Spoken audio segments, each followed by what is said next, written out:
Hey guys, how's it going? Welcome to my top 5 DPS for Arena. This is specified on Arena because in my opinion I do think there are more viable options or better options for Battlegrounds. So this is more focusing on Arena. Keep in mind this is my opinion and the meta of Arena changes with every season. Currently, the big thing that you want whenever you queue Arena is very high burst on command and then very high control. So a lot of these classes that I will mention have very high burst, very high control, and then they will also most likely have very decent mobility.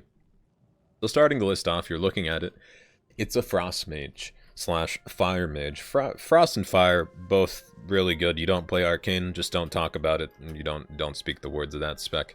You can play Arcane if you're feeling ballsy, but if you play Fire or Frost, you're just definitely going to have a way better chance at winning an arena. The reason why Frost is good. We slow people by about 65 to 75%, so we pretty much make them go from full run to waddle with most of our abilities. We have Polymorph, which is very good with healers. The only healer that you can't polymorph is Paladin when he has Sacrifice, and Resto Druid if they shapeshift it. Other than that, you can pretty much crowd control a healer for the entire game, especially with RMP or RMD or RMP. And there are two RMPs because Pally and Priest. So Polymorph, very, very strong. Your mobility is very, very good. You can blink on a 15-second cooldown. Doesn't remove stuns unless you take, I guess, the actual blink ability, but everyone takes Shimmer these days. And then your burst in general is very, very good whenever you do want to pop that. Just popping your burst, I'll just pop mine right here, go on the target dummy, usually just Ice Nova, Frost Nova, and then use Ray of Frost and right there, 240,000 damage in about 2 seconds. So that's just kind of the point. Why Frost is decent. Going to Fire, it's Fire. It does greater Pyro. It has not combustion. Cauterize, that's the ability. The ability that makes it so whenever you are supposed to die, it regenerates you to about 45% health, and then you ice block it, so you pretty much have a second life. Another reason pretty much every mage spec is actually really decent right now is, I guess their defensiveness. We have an essence that pretty much gives us versatility, and then whenever you're stunned, the defensive bonus of your versatility is doubled. So whenever you're stunned with this certain essence called Conflict and Strife, it will make it so you take the same damage reduction as your damage increase, because your damage reduction is half of your damage increase on versatility. This may be confusing for some, but pretty much look at your damage bonus from versatility, and whenever you use this Conflict and Strife Honor Talent, the thing that doubles your versatility when stunned, it will make your versatility, defensive, and offensive bonus identical. Which is what makes mages very strong, because you have to lock down a mage. The only time you can hit a mage is when they're stunned. So whenever a mage is stunned, they'll gain the defensive bonus from versatility, which is very, very good. You also have shields for days. You can have certain traits which I guess increase the absorption effect of your shield. Most shields can hit upwards / absorb upwards of 40,000 health, depending, I guess, on your gear / item level. Other than that, I guess Fire Mages have Dragon's Breath too, another form of crowd control. We have 3 spell schools when it comes to casting. We have Fire, Frost with Ring of Frost, and then Polymorph, which is Arcane. I think that covers all the points for Fire Mage / Frost Mage. Pretty much, we're very high when it comes to mobile.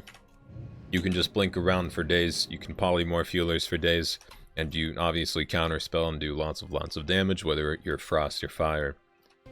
So if you've even stepped foot in the arena, the next class shouldn't be any surprise. It's Destro Lock. I played against this last night as a Ret Pally, and this is really the only class we lost against. Pretty much, one of the main reasons Destro Lock's very, very strong is their mastery.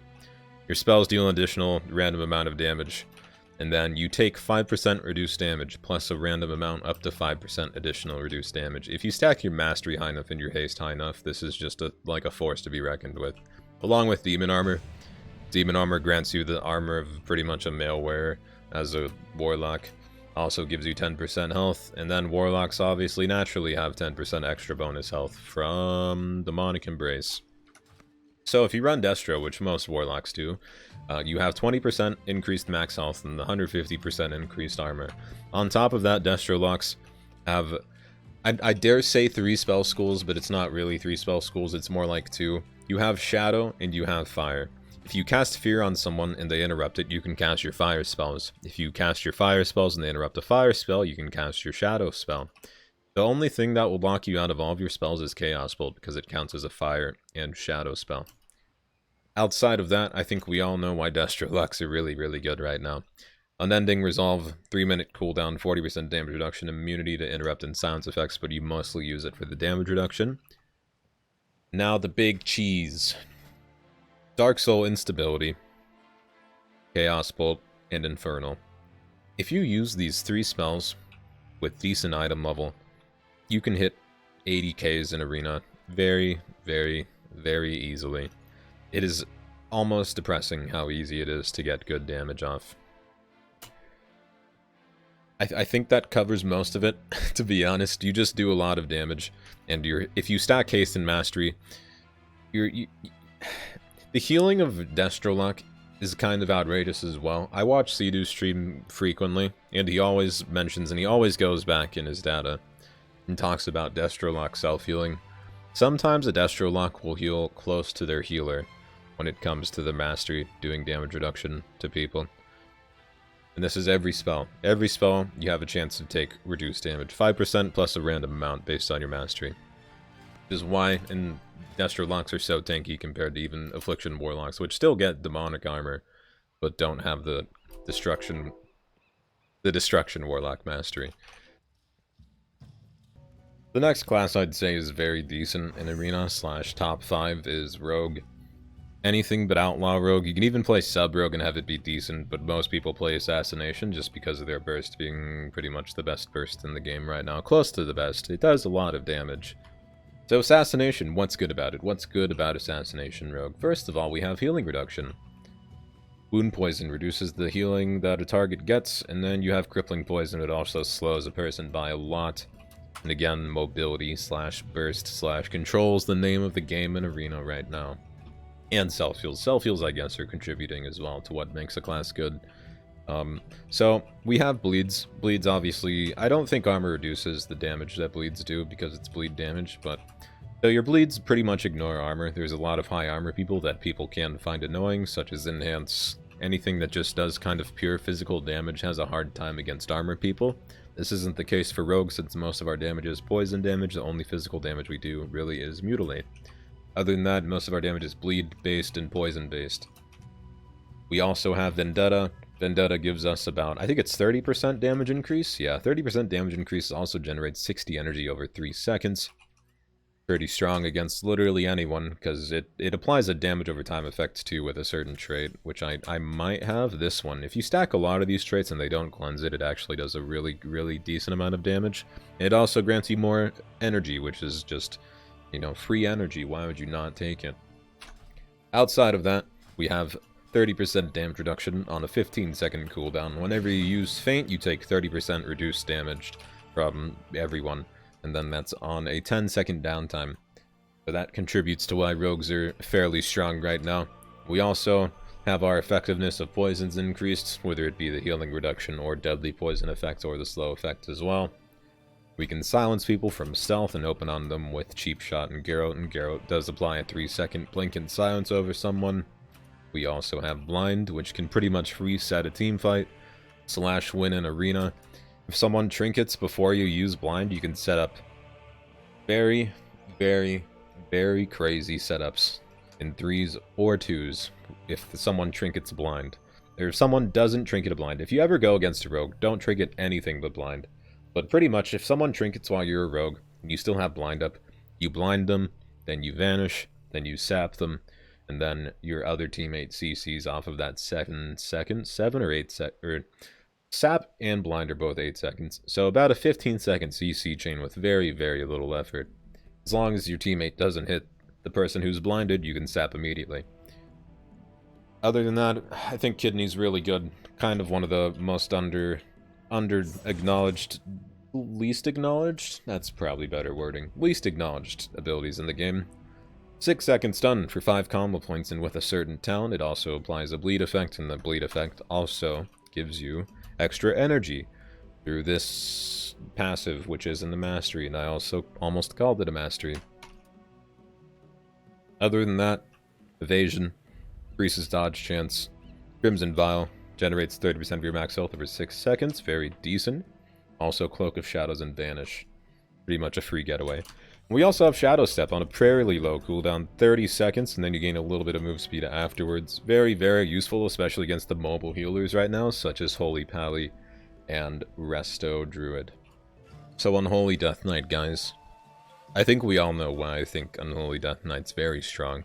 They have very, very decent self-heals that pretty much cannot be slowed to the Death's Advanced passive, and you can use it actively to increase your move speed and kind of close the distance between someone.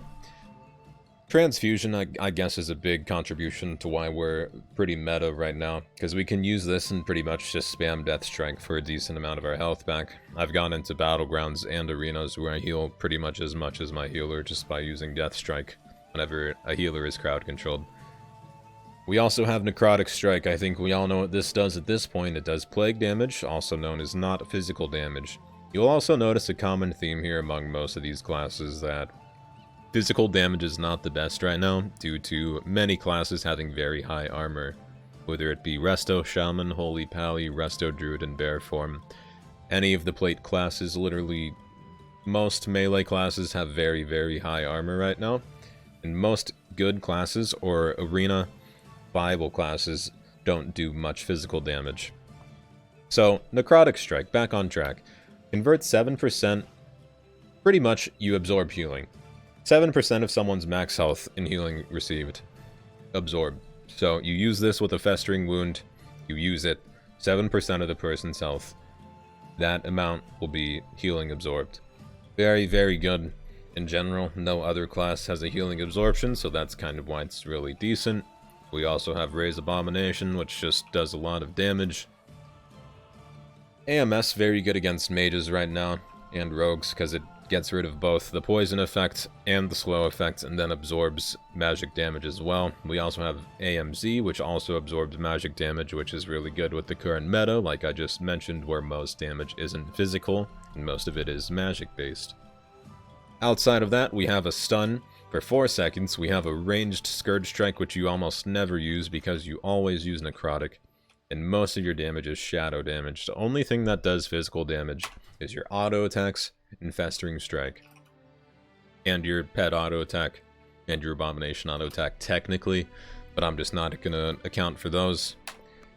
Another thing that a lot of people don't really think about whenever you play Death Knight, Rune of the Fallen Crusader healing and the strength bonus from it's kind of outrageous. You have upwards of like 8,000, 10,000 strength if you stack certain traits.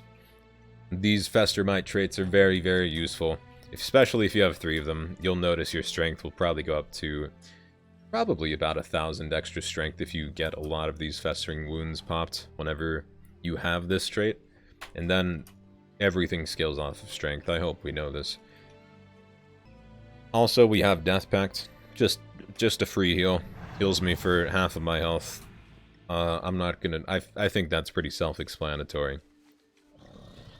And Icebound Fortitude. I overlook this ability a lot. Reduces damage you take by 30%, and the main reason I'd say you use it is for the stun removal. If you use this against, say, RMP, your kidneyed, you'll use it to get out of the kidney, take 30% reduced damage, and then just Death Strike all your health back while your healer is crowd controlled, which is why Death Knight is a very good pick right now. So the last spec we're going to talk about, / class, because I think it's 2 specs that are viable for Warrior. Arms is really good for 3v3 and 2v2 if you have a healer. 2v2 if you have a healer that can remove your slow effects, because that's the one downfall of Arms, is the fact that you're slowed constantly. And then I just like Fury a shit ton, so I'm including it in here. I'm a little biased, just a tiny bit. Let's talk about Fury first. 15% damage increase. 6% of your max health restored on a 4-second cooldown. You can also buff this health restore with Enraged Regen, which increases the Bloodthirst healing by 20% and also reduces the damage you take by 30%. Very, very useful in arena / battlegrounds. You can Blade Storm to get out of stuns. You can fear people to CC them on a 1.5 minute cooldown. And you have a Rallying Cry, which grants you bonus health. You also have a ranged stun, and you also, whenever you Bloodthirst, Bloodthirst clears all snares and increases your movement speed by 15%. This is very overlooked. I think even Blizzard overlooks this ability sometimes, because the only thing stopping a warrior from shitting on you is the distance between you and the warrior. This just removes that distance completely. We also have just really good self-heals and damage reduction. You can either take Furious Charge or Warpaint here. Warpaint, in my opinion, is a lot better because most of the time you're enraged. Losing my voice, sorry. Most of the time you're enraged. So whenever you are enraged, you're doing increased damage, which is through your mastery. Increases damage done while enraged by 32.1%. On top of the damage reduction is very useful. If you don't take the damage reduction, you can also go Furious Charge, which just increases the healing from your next Bloodthirst by 250%. And this does a stack with your Enraged regen. So if you're taking Furious Charge, you use Enraged regen, you charge someone, you use Enraged regen, you pop Bloodthirst, you're pretty much full health in one global. So let's talk about arms now. Why is arms so good, you ask? Well, it did get a buff. It did get a buff in 8.2. Most of their abilities got buffed. Rend got its damage increased, and Mortal Strike got its damage increased, I believe. So all of those are a recipe for disaster for anyone who's not on your team. You also have 20% damage reduction on a 6-second cooldown, which you can just be in most of the time. However, it does decrease your damage by 10%, but that's not really a whole lot for the defensive bonus that it does give you, especially into high dampening. We have damage increase by 30% on a 45-second cooldown, which is also reduced through anger management. Whenever you spend 20 rage, reduces the cooldown on Warbreaker and Bladestorm by 1 second. You can also run certain traits, which if I can find it, I'll be very happy. While Bladestorming, every 0.9 seconds you gain 5% move speed, 253 strength. Stacking lasts 6 seconds. If you stack 3 of these traits, you can gain upwards of 1,000 strength every Bladestorm. And of course, with certain talents, such as Storm of Destruction and Anger Management, the cooldown on your Bladestorm is very low. With the current meta right now being very CC heavy, having a low cooldown on Bladestorm, along with the strength bonus through the trait, which pretty much makes it hit like a truck, along with Warbreaker, that does increase damage to everyone and makes your Bladestorm hit harder. It's very nice, to say the least. We also have Avatar, just removes all roots and snares, gives you increased damage. I think most high-rated arms warriors go in for the kill though, but I just like playing Avatar here. Other than that, Rend and Deep Wounds and the healing reduction we have is a big contribution as to why we're good. Mortal Strike reduces the effectiveness of healing effects by 25%, Sharpened Blade will even increase the effect even more, reducing healing taken by 50% for 6 seconds, and this also buffs the damage of your Mortal Strike, which is your main ability. You also have Rend and Deep Wounds. These two bleeds themselves do 13,000 over 6 seconds, and Rend does 10,000 over 12 seconds. These bleeds will go through armor, so anyone with high armor will still take decent damage from you, on top of the healing reduction that you do apply with Mortal Strike. Just the Mortal Strike healing reduction, along with Deep Wounds and Rend, is enough to make a team lose. And then you add Overpower and Slam and Bladestorm on top of that in an arena, along with your defensiveness, your Die by the Sword, your Fear, and your Commanding Shout, and your Sweeping Strikes. It's some shit. It's some shit to play against, guys. So that's it. I hope you guys liked this video. That was my top 5 DPS classes for Arena. I will be making a top 5 DPS classes for Battlegrounds, along with the other specializations for Battlegrounds and Arena as well. Thanks for watching. Like, comment, subscribe, description thing for my Twitter and my Twitch, and check out the Twitch. It's in the upper left. I stream pretty much every day now. 10 PM Pacific Standard Time is usually the latest I'll go live. I've been pretty much going live at about 9 PM recently though. So as always guys, thank you for watching, and until next time.